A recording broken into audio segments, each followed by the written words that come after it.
negara umat Islam hari ini, nama dia negara Islam, tapi dikuasai oleh tycoon, businessman yang ada kepentingan bisnes mereka.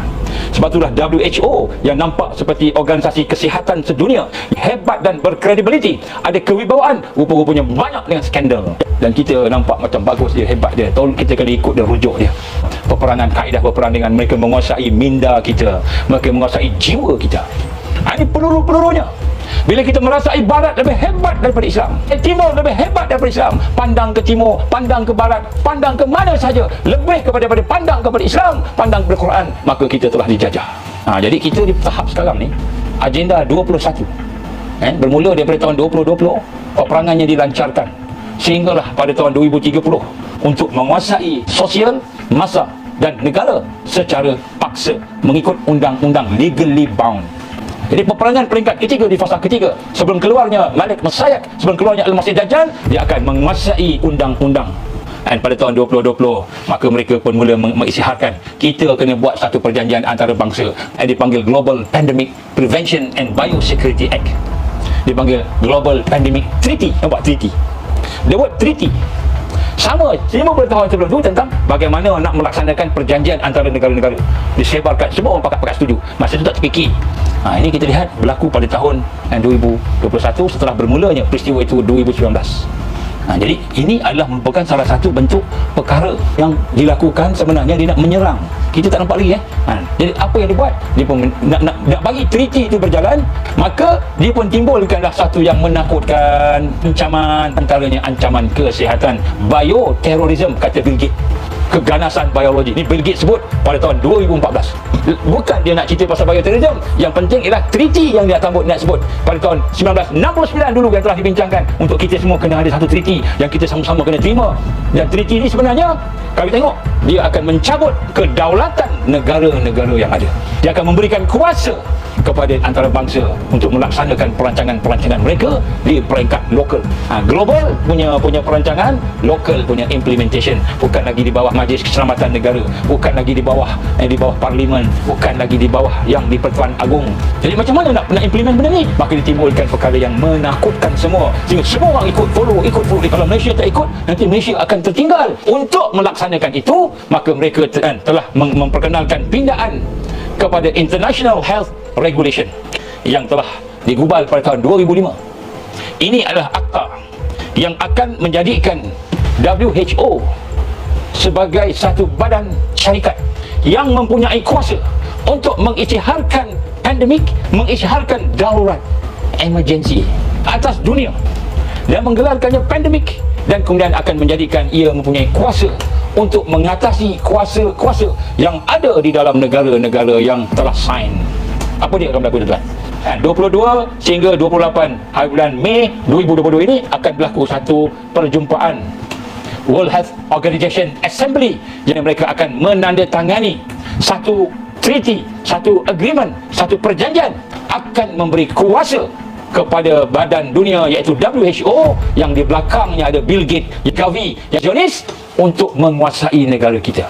International Health Regulation IHR are legally binding and supersede the constitution all the nations of the world. Jadi yang pertama sekali, bila ditandatangani sahaja Peraturan Kesihatan Antarabangsa ini, akta ini akan mengatasi kuasa perlembagaan negara dunia ini, termasuklah yang di Pertuan Agong, termasuklah akta parlimen.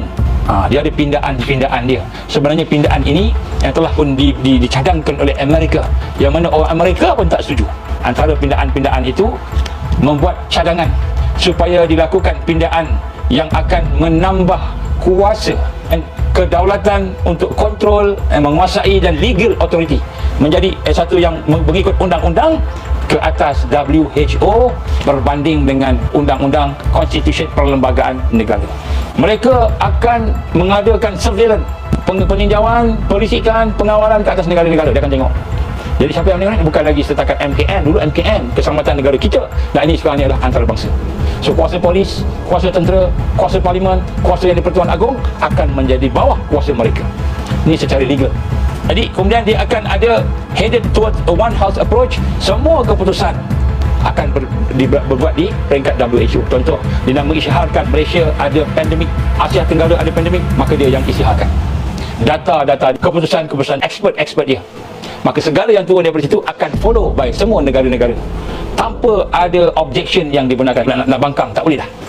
Ini adalah antara perkara-perkara yang disebut di dalam pindaan-pindaan tersebut. Dan kemudian WHO akan unilaterally decide, dia akan buat keputusan, dia kata Malaysia perlukan PKP. Maka tiba-tiba orang kita kata kita okey je, tak ada apa-apa, tak ada masalah, tak boleh, kena ikut dia cakap apa. Keputusannya daripada atas ke bawah. Dan kemudian forced to accept, kita akan dipaksa untuk menerima dalam masa 48 jam arahan dia, kita kena ikut.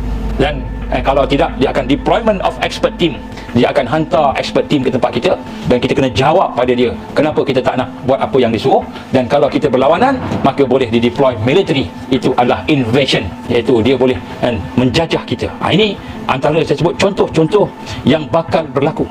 Jadi saya sebut kat sini contohnya IHR, International Health Regulation ini, Act ini akan menyebabkan mereka masuk ke dalam negara kita secara langsung dan menguasai control of order melalui alasan health, kesihatan, ada virus lah, ada apalah, dan juga melalui natural disaster, bencana alam pun sama juga. Jadi Global Pandemic Treaty ini macam mana dia nak jalankan, dia kena buat akta.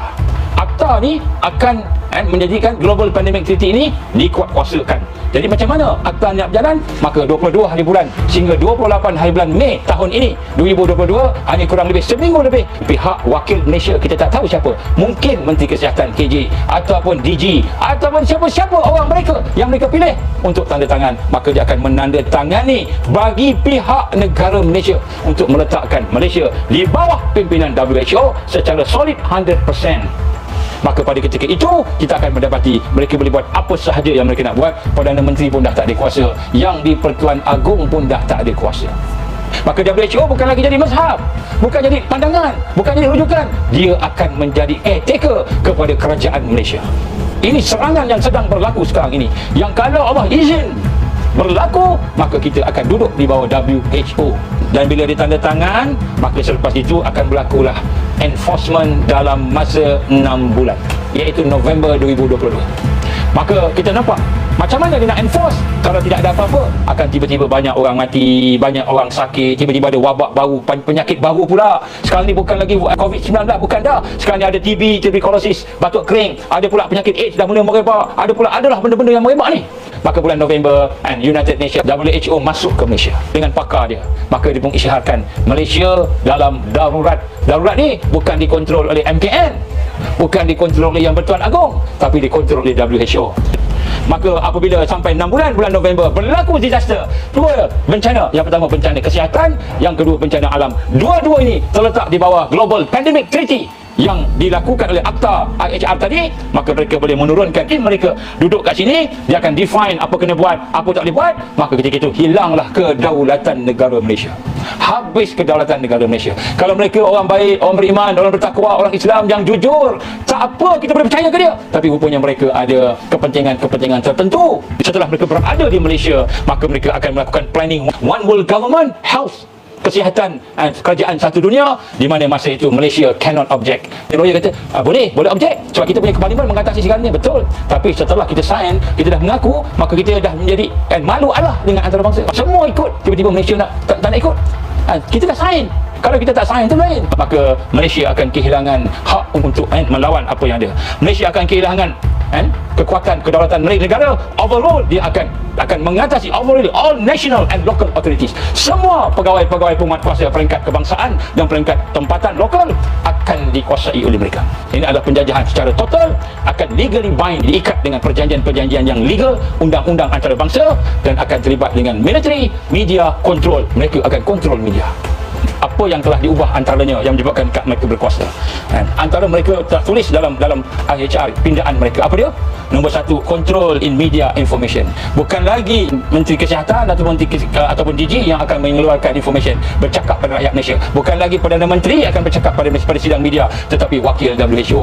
Dia yang akan sampaikan kepada rakyat apa yang dia nak sampaikan. Control in health and genetic sequence data. Bukan sahaja dia akan control dari health, kesihatan, dia juga akan control dari genetic sequence data. dia akan pegang data genetik kita. Kemudian control and food and agriculture, salah satu artikel ialah untuk nak control. Dia akan mengatakan makanan ini boleh makan, makanan ini tak boleh makan. Control in public order, kalau berlaku beberapa perkara mereka akan control, bukan lagi FRU dah, atau kalaupun FRU dia yang arahkan. Control in security and power of conduct, mereka akan menguasai keselamatan, bukan lagi MKN. Mereka akan menguasai and kuasa power of conduct. Control in house, mereka akan kontrol kesihatan, tak mau dah jampi-jampi. Akta 775 mengawal rawatan-rawatan alternatif. Control environment, mereka akan kontrol alam sekitar dan dia akan mengawal dengan entiti-entiti peraturan yang tertentu. Dia akan kontrol semua perkara yang boleh membina kekuatan negara. Maka habislah kedaulatan negara Malaysia apabila IHR ditandatangani oleh wakil Malaysia pada 22 bulan Mei sehingga 28 bulan Mei, Perhimpunan Kesihatan Antarabangsa yang akan berlaku saya rasa di Geneva. Tuan-tuan mata Allah, ini bentuk peperangan yang mereka sedang lakukan dan jalani dan kita tak perasan.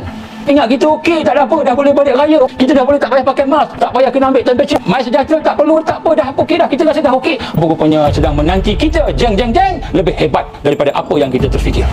Dia sedang melalaikan kita dengan perkara-perkara yang kita rasa seronok boleh hari raya. Rupanya dia nak tanda tangan satu akta yang akan meletakkan kedaulatan negara Malaysia, kedaulatan parlimen, kedaulatan majlis raja-raja ke dalam tong sampah, dalam longkang. Apa perkara ini kita tak sedar dan tak faham. Sekarang kita di medan perang, kita sedang diserang, dan serangan itu berbentuk serangan yang betul-betul sulit. Kita tak nampak pelurunya, itu tak nampak. Melainkan kita ada ilmu, kita ada hati yang bersih, basirah, maka kita akan nampak serangan-serangan yang mereka buat. Lupa kita dalam perang, lupa kita diserang, lupa kita sedang nak mahu diancam dan dibunuh oleh mereka. Tuan-tuan, pisau dah sampai kat sini, kita tak tahu lagi pisau dah sampai kat sini. Pisau dah sampai kat sini, cuma dia nak tarik aja. Ini realiti yang ada pada umat pada hari ini. Kalau tidak, kita hanya hidup dalam mimpi-mimpi yang dicipta oleh Dajjal, oleh Iblis yang mahu kita lalai dengan suasana aman damai di negara kita ini.